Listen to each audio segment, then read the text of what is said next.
If I had the power to change something in my life, would obviously to be not having this health scare of mesothelioma. It's been life-changing. Not what we had planned when we got married. It's not ideal, and it's not what we wished for and had hoped for.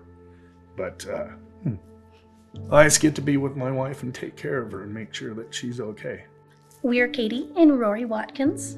I was diagnosed with sarcomatoid pleural mesothelioma in August of 2024. Before I got diagnosed with mesothelioma, my day-to-day life was, I was a runner, we rode our bikes, floating the rivers, played disc golf. So a lot of very active lifestyle. And then that summer of 2024, I just had some back pain and I couldn't figure out why my back hurt.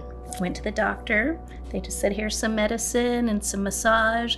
Come back if it doesn't feel better. Came back 3 weeks later and the doctor did some x-rays and said it was lung cancer. Sent us right out for some CT scans. Got a phone call from a surgeon and she said that she wanted me to come in for a biopsy. They drained about 2 liters of fluid from my left lung and we were told it was maybe mesothelioma, but don't look it up on the internet yet. And what's the first thing that I do was look it up on the internet, and it was frightening. You know, having a survival rate of 4 to 18 months was pretty shocking. So when we first learned about the mesothelioma, the cancer being linked to asbestos, we'd kind of spoke with some friends, spoke with the doctors, and went through questions about, what could I have been exposed to? And nothing seemed to make sense other than when they suggested, did you use baby powder as a baby? Well, of course we all did.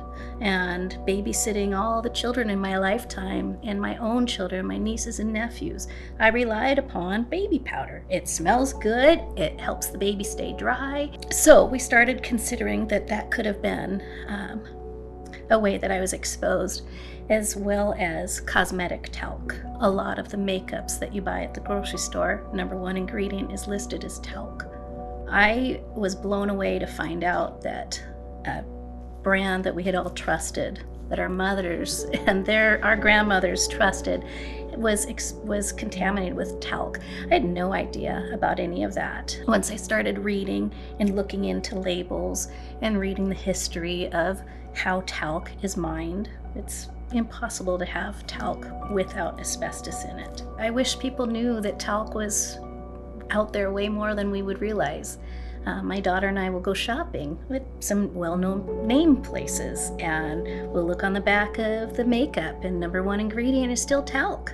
It's insulting that they can still legally put that out there. It should be stopped. It shouldn't be used anymore. The thing that brought us to the realization that we needed some help legally with this case was that, I was 48 years old. This wasn't supposed to happen. It's a preventable thing. I think for me to be able to accept help from the legal firm, it was just starting to read stories about people that were so impacted by this, like I said, this disease that doesn't have to happen. I started realizing that, gosh, maybe my voice, maybe I can be one little bit of a change, maybe with our hard work, and on our sacrifice and our loss. That was when we realized that we will go for some legal help and some support, because we wouldn't know what to do. The companies that use asbestos make me very angry. It feels really nice to have a way to hold the manufacturers accountable, and knowing that those products are still out there, though, doesn't really make you feel very good. But knowing that somebody's paying for what they've done knowingly does help a little bit. So as a survivor, and I have come to pretty much what they said I would last to, and I'm still going. And so to me, what that means is I'm living off of hope and gratitude and trying to be positive. I try to wake up every day with something bright to think about and hope for the day. And I hear that a lot from people. Katie, you're so positive. How do you smile so much? And it's like, what are my choices? I was handed this life sentence. I was handed this mesothelioma for a reason. And unfortunately, You know, it changed our life, but there's something to be happy for every day.